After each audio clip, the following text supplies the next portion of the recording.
Because you Um, called the cosmos looks like, you didn't mention that, but we say it in private, but I tell the public, you see the cosmic as a Buddha, and that's why you call it the cosmic Buddha. So how w- come you see it as a cosmic Buddha, as a Buddha?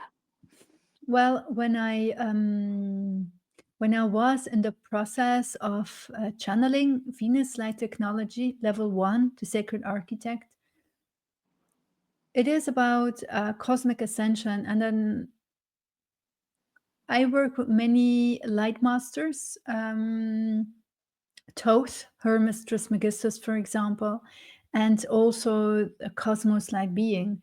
And at that moment, it showed itself as a cosmic Buddha. So we are talking about an energy, an avatar energy that has a certain level of consciousness and that also follows kind of a lineage, if I may say so. Um, well, I don't know if it's really a lineage that it follows, but it does follow the evolutionary process of completion. Um, and the cosmic Buddha, to me, feels and communicates with me as a cosmic mother and father of this cosmic space that we are in. Um, the cosmic Buddha also is the light being that allowed us to incarnate in this cosmos. So, from that perspective, it is our cosmic mother, it is our cosmic father. And moving through her body, moving through the membrane of her sphere of light, in that membrane that surrounds her sphere of light, as a soul, we just stayed a long time to attune to the energies in this cosmos. Um, and then she or he, whatever you want to call her, I don't feel that she has a gender. And then she wants to obtain full completion. She wants you to obtain full completion. So it is a supportive carrying energy. And when I work with people, they often live in the illusion that they are not carried, that they are not supported, that they need to survive, that there is, on a certain level, danger or insecurity. But we forget that connection with that level of cosmic dimensional motherhood, fatherhood. Um, it is a light being that welcomed us into her womb. And the purpose is that we evolve to such extent that we are able to just stand next to her or him and co-create. So that means that you activate your own consciousness on that same level. Mhm. And exist side by side. That is what she wants, because she Yeah. also That's why loves. we talked about in our last episodes about getting to this completion. That's Mhm. what he wants and what we need to do. Yeah. Um, And also, standing next to her in divine equality, because that's very important. She loves that because she wants to see you. She wants to know who you are. She doesn't want you to continue to be smaller or less developed. She enjoys co-creating at that same level. That's also the new leadership, to just share, to not hold back, to not mhm. partially share. These are the old ways of leading by example, the old ways of working with people. She doesn't have that. Mhm. Okay. Um, I'm gonna wind back. I'm gonna ask questions about, yeah, the why, because I'm curious about it. For you, maybe it's not so important, but you see it as the form of the Buddha. like really like like a typical Buddha in his lotus position. It represents um like an image you have, because you say it presented himself of herself as a Buddha. But is it linked to how the collective, like we know Buddha, the religion based on Buddha, or is it more how you perceive what a Buddha means to you, that it presents to you? Because there's a Mhm. story, no? Because there's a story also about when you see an angel, it will show itself how you want to see it. Some see like it's with light or with wings. It doesn't force. It actually doesn't have a form, but it presents itself how you would see and recognize it as, oh, this is an angel. Mhm. So is this the same thing with this image of the Buddha? No, because I actually, to be very honest with you, I never really went into Buddhism or Hinduism. I never thoroughly explored religions. I never attended any Buddhistic courses. So I don't necessarily have any affinity with that. It was not something that was within me preset. And I also asked myself, how come I am receiving this information in the form of Buddhism? But then again,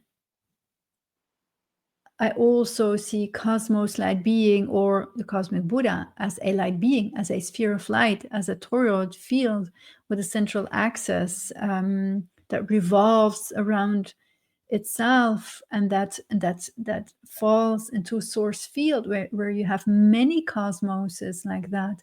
So for me, if you ask me that question now, why was it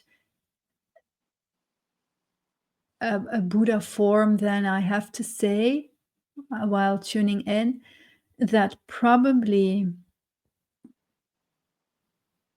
the sacred wisdom of Buddhism might be the closest to what we might perceive as the evolutionary path about enlightenment. Mm-hmm. I didn't see her as Shiva, I saw her as Buddha, a cosmic Buddha. So probably Buddhism is a very pure path with less distortions than any other religion. If we look at Christianity, you know, the Crusades and everything that happened, Yeah. I wouldn't say That's that the what the church church made is it. a perfect Yeah. example of a pure form of enlightenment. The Muslim No, no, community, but same thing. What, you know, the terrorism, it's not a mhm, pure mhm, peaceful way of just taking care of your own human heart, your own divine heart, your cosmic heart, and mhm, evolving. So that being said, I would say that if you're going for an enlightenment process, then probably the most purest form in its manifestation on earth is what Buddhism represents. mhm. And can it be like if you apply this theory to Jesus Christ? Because Jesus Christ, because you say now, yeah, like Christianity is not the purest form, but it's what the church made of it that made all these terrible things happen. Yeah, the teachings Um, of Jesus have nothing to do with the church, of course, or with Christianity. These are ordered down versions, right? Yeah, but you're saying Buddhism states as a religion in its most purest form, and Christianity is being deformed, but Jesus itself, its teachings are pure. That's what I hear you saying. Well, Joshua was also Buddha, so and he was Shiva. So there is a general essence in all religions that remains pure. It is how we as human beings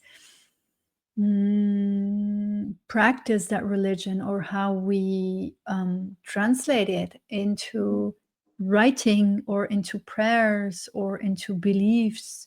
You know, the fact that in Christianity you can go to hell if you don't do something right, well, that's not right. You don't go to hell. There is no hell. There's no purgatory like Dante wrote. You just go into your inner system. There is Yes, no external punishment. So no, and and so but these these are are, teachings who are misunderstood and mistranslated. there But you is a can also lot. say, yeah, Yeah, that sorry.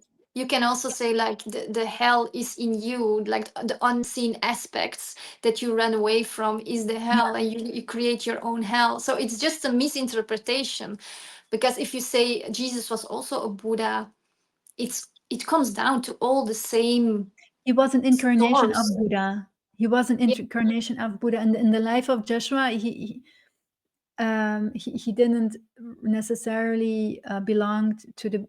He traveled a lot, and he knew. I think he embodied all streams of religion, and definitely the pure aspect of them. And that is where we, as human beings, if we really descend into our own pure form, what we discussed in our previous episode, then we allow to see the pure form of the world around us as well. And this is also for religion. Could you say that So all ascended masters are an incarnation of Buddha? That Buddha was the first one, or the most purest form, let's say? I think they all carry an essence of it. Mm. I can't see any hierarchical or linear relationship, as if Buddha was the first and all the rest followed. It can be, but they all have that bright white light that has to do with peace, with full completion, with a path of peaceful inner evolution. Not necessarily very loud, it's very quiet. It is very altruistic. It's not very patriarchal. It's not patriarchal that much, while Christianity is very patriarchal. So that's not right. That's not correct, because that's Mhm. not how things should be. To me, the cosmic Buddha has a feminine and a masculine form. I always tend to say he or she, and that is really representative of having the twin flame, because she or he also has a twin flame, of course, having that perfect balance. There is no patriarchal leaning forward. It's just very nicely balanced. And when the two counterparts are balanced, then cosmos like being can create into divine creation. So that means that everything that she brings forth is very, very balanced and of a very high light frequency. Mhm. And that is important, because it's the only way to carry your creations that you're bringing forth. If you bring forth something from a disbalance, male or female, and you tend to lean, then you fall over. So you don't have a proper foundation to expand. So people who are going through an enlightenment process and they don't have the feminine and masculine essence well balanced, they tend to fall into Mhm. one of the two directions, and that causes disbalance. Of course, from a slightly disbalance, you can go into great disbalance, and that's very important to know. Mhm. Could it be that you see, because you see actually the male form, he doesn't have breasts, um, although it's female and its male is balanced, because the male represents or is actually what makes the structure that has the capacity to make a structure to hold the female, that this is actually like, yeah, the structure. Like if you see it in a body is a structure. So it carries the female, but it looks like a male because the male is a structure. Could this be an explanation why you see it actually in a male form? When I tune into the cosmic Buddha, I see two sides. There is a male side and there is a feminine side, as if it has two faces, as if it has two parts. So you have a point in what you're saying, is that the male side actually provides the support so the female can start to expand from within, ignite all those cosmic seasons. So in a way, yes. But there are two faces, there are two sides that are in full balance, like twins, just two twins that are visible. And I kind of tuned into the male side, probably because I was inclined to do that, because I was trying to get the overview of it when I was channeling it. I was trying to get the structure of these cosmic teachings. Yes, exactly. And structure is male. Yeah. So at first sight, you would see, the first impression is that you see a male, but it holds within the feminine. And if you, Mhm. I think if you tune further in, then you could see there's a feminine Mhm. and a masculine.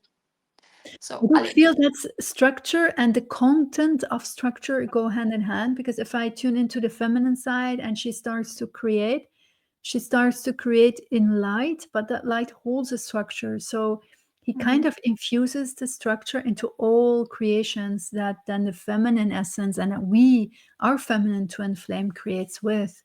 And that if the male is distorted, all the feminine structures are not fully mhm.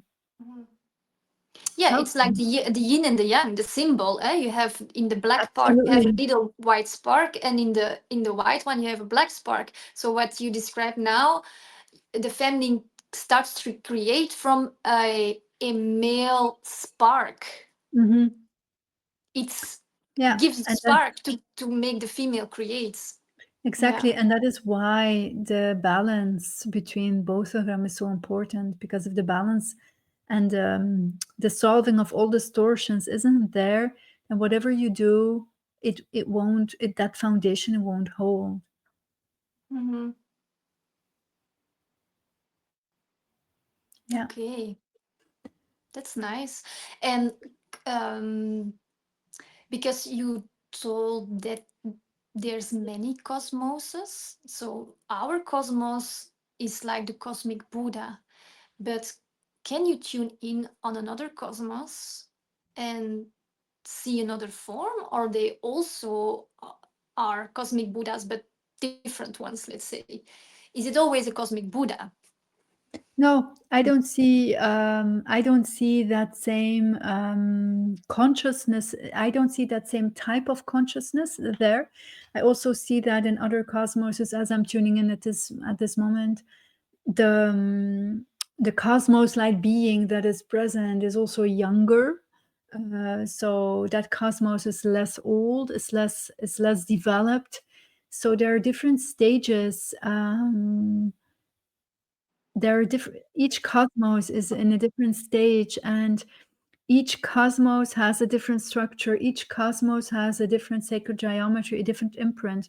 That is why when we incarnate as soul into a cosmos, we spend quite some time in the membrane of it, of that toroid field, because in that membrane we adjust our light codes to the light codes of the world we are entering. That's a period of adaptation, of attunement, of filling ourselves and adjusting to those vibrations and frequencies, and preparing, and from within deciding, okay, what is it that we're going to do here, and what do I want to do here. These are conversations that we as a soul have with these cosmos like beings, conversations in which we commune with each other and decide, okay, so that's your structure, that is where you want to go.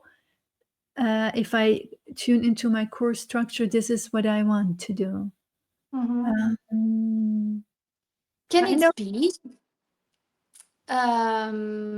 Because we say we are shaped in the image of God. So our manifestation, how we look just as a human being, could it be that this Buddha is actually is the God?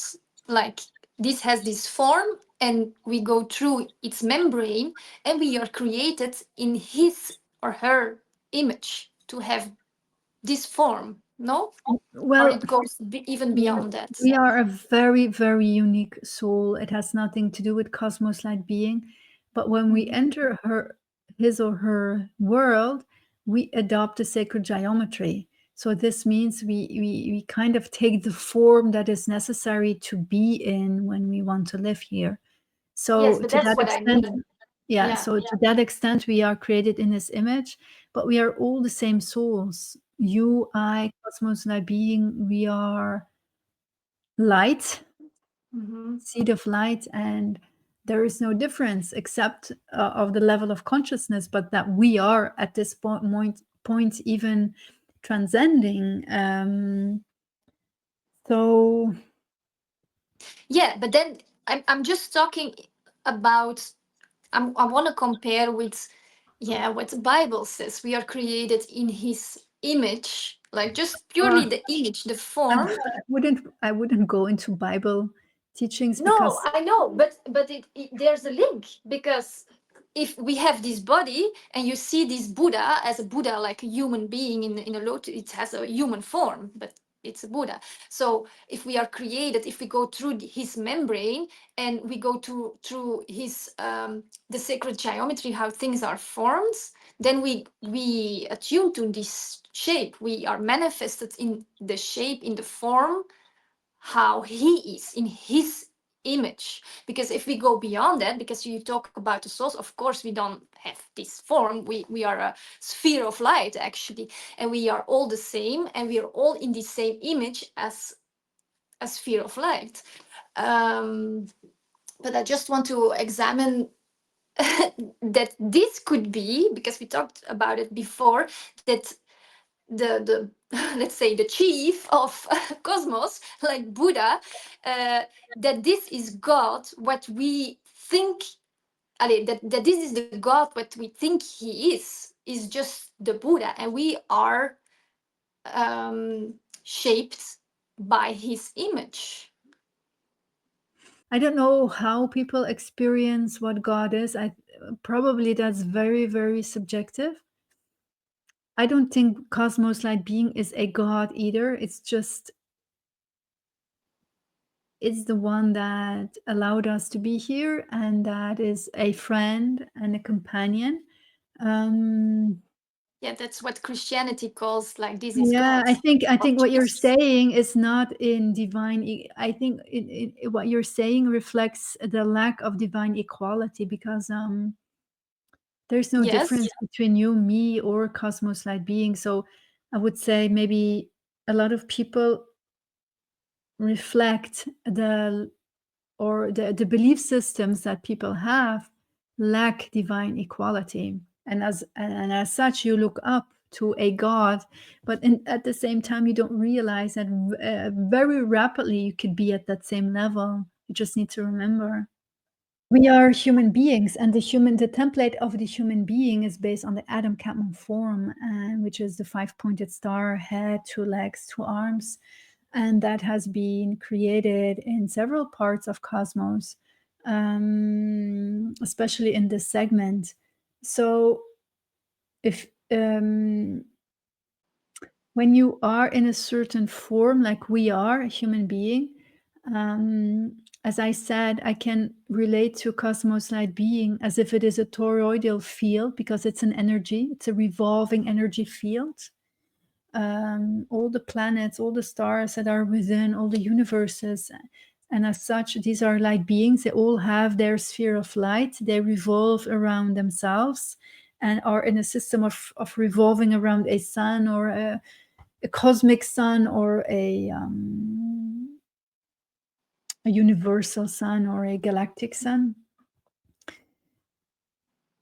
If the cosmic Buddha if I see it in the form of a human being, it is probably to communicate to me that, because it were two communications. There was a sphere of light and there was a human form from a Buddha, but it was huge. So it wasn't really the size of a human being. It was really very, very vast, like a field shaped in the body of a Buddha.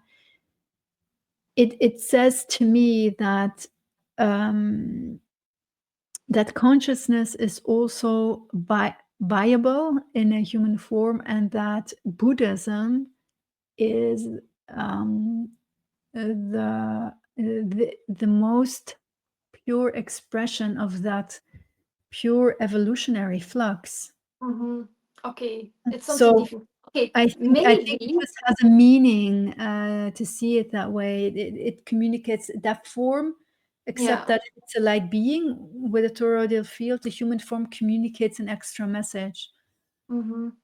Yeah, it goes beyond that, because I'm just realizing now also we're on planet Earth, and I think if we go beyond planet Earth, they're not human forms like we. They look different. So could it be just a theory, like the spirit of Mother Earth is Gaia, right?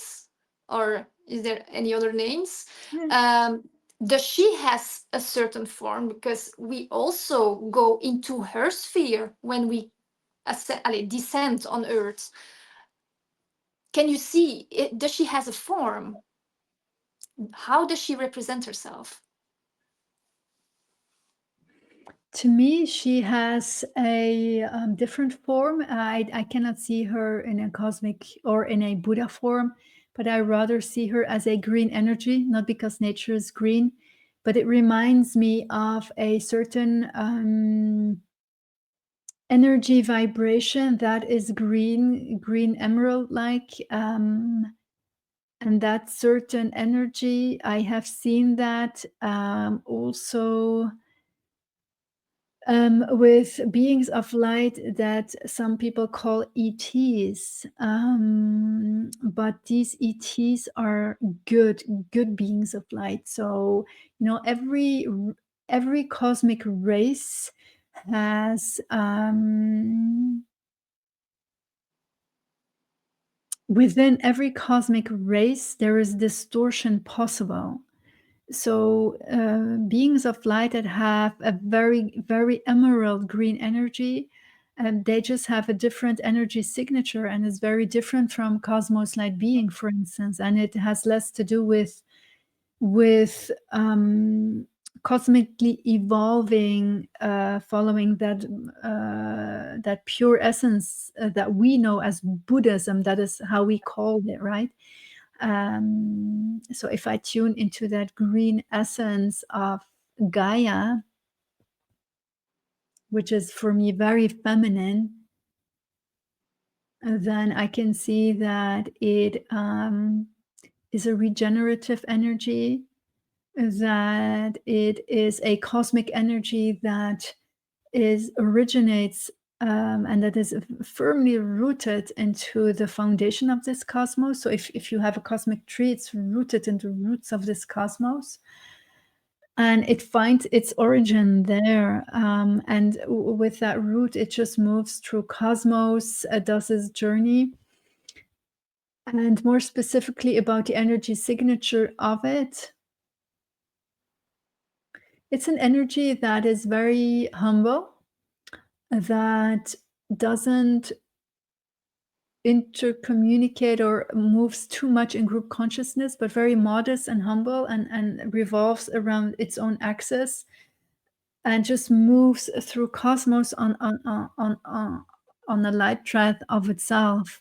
So it's, you have, I could compare it with an oak or a forest of oaks.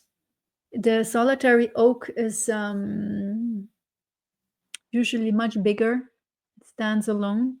And the oaks that live in a group consciousness or in a forest, they move together, they live together as an organism, but the solitary oak doesn't. So for me, the energy of those green light beings that the earth is, these are beings that although they do belong to a group consciousness, they belong to the oak family, yeah, just to compare.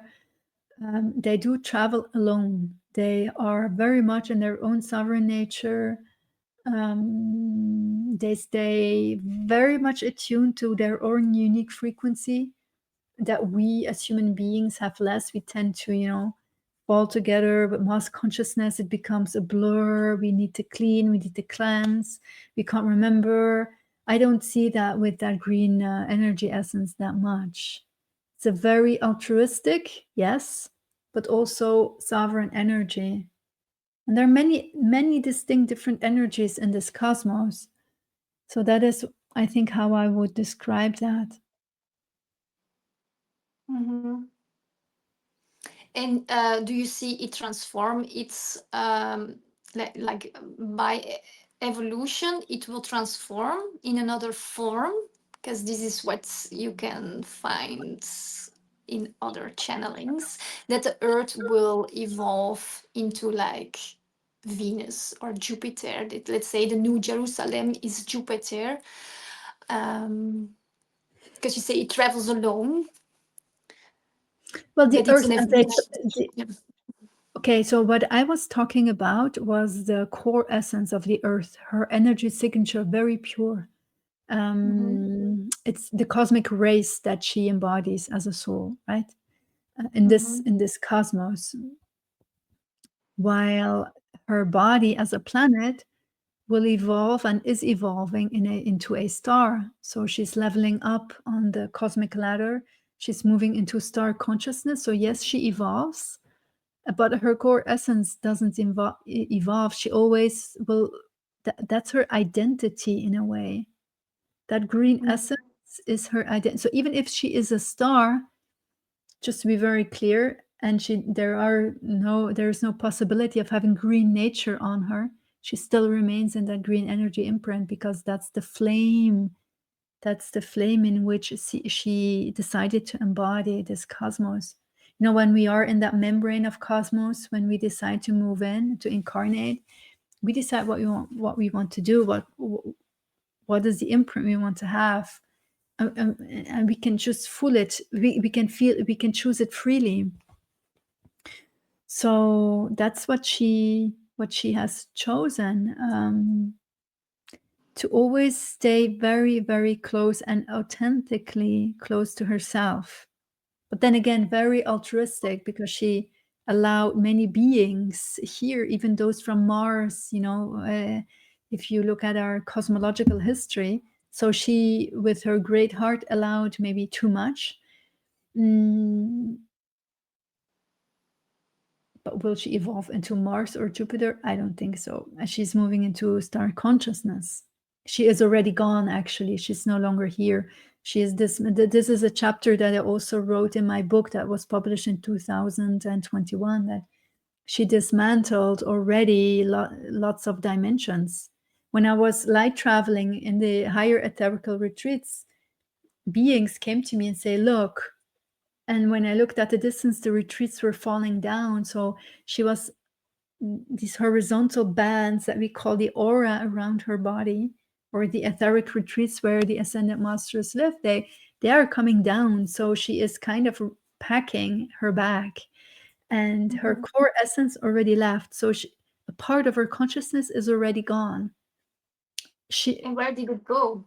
Her star consciousness remains in this segment, but it's going way up into the higher dimensional layers of this segment.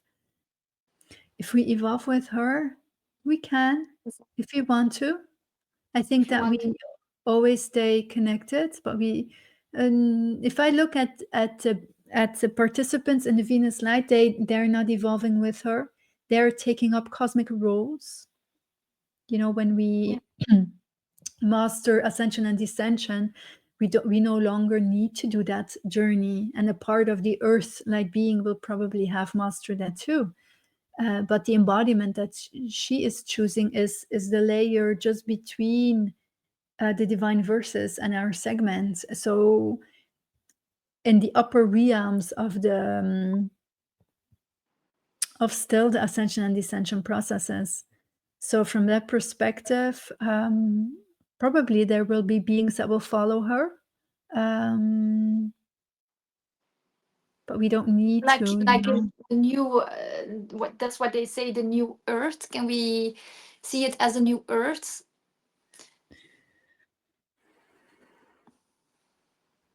I think what people refer to in the new earth is the consciousness that is expanding here.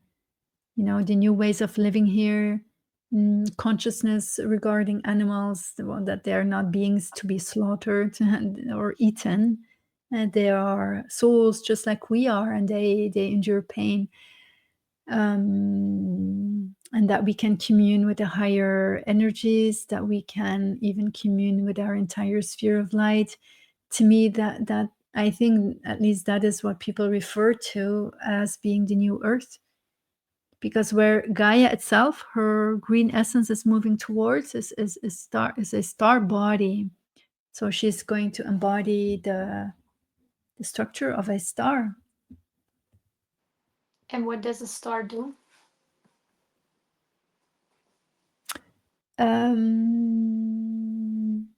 Stars do different things. If I tune into what she will do as a star, you can see many solar beings with her. She's not alone. And in her revolution, she is cleaning.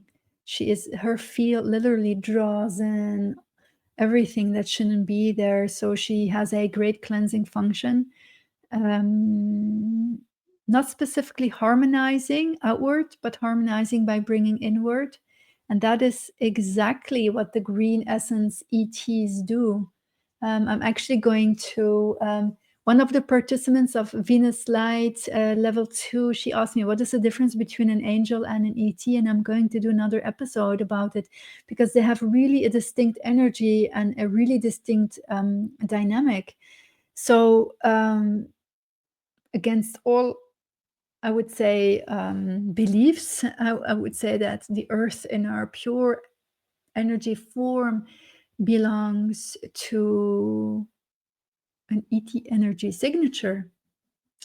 And that ET energy signature really knows how to stay within itself. It's not very outgoing. It stays within itself and takes in a lot of codes to gain consciousness, and at the same time purifies.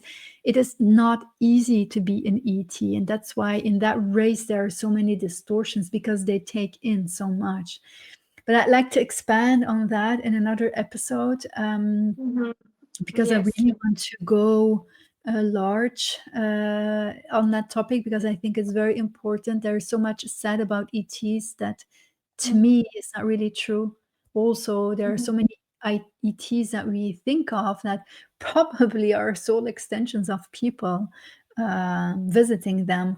So and though that's a topic that I like to take some time and to really prepare a proper episode for. Yes, that will be so interesting.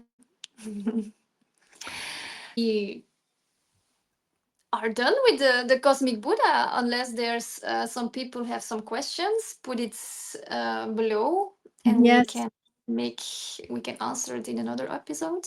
yes. If you put your comments in the comment section, then Caroline and I will create a new episode, and we will feature your questions.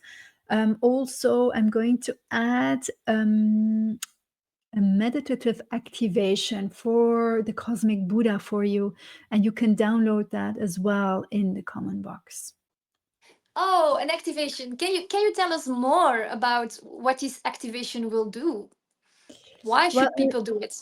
I think it's important to enlarge our bandwidth, enlarge our inner view of who we are, and it kind of represents one stepping stone to open our spectrum for the possibility of full cosmic enlightenment. Because many people are stuck into segments or into teachings that are limited to certain segments, but they don't really entail the entire scope, like Pleiadian or Arcturian teachings. They are very specific, very very valuable and valid. But there's more. There's more an overview that we can have about creation, and people can, of course, also read that in my book. But also at the same time, it gives an overview on themselves, and that is why I'm going to provide a meditative activation in the common box. So it will give you more clarity, actually. Not on a mental layer, but No. from an inner knowingness. Yeah, it From really an inner knowingness. yeah, it encodes the body with it awakens, and it allows you to remember something that might have been veiled. Now that's a nice present. All right. Thank I you would very much. advise everybody to do it and let us know if you experience some differences, what it does to you. What did you experience That during the would be great. activation? We would love to Yeah. hear that, wouldn't we? Mm-hmm.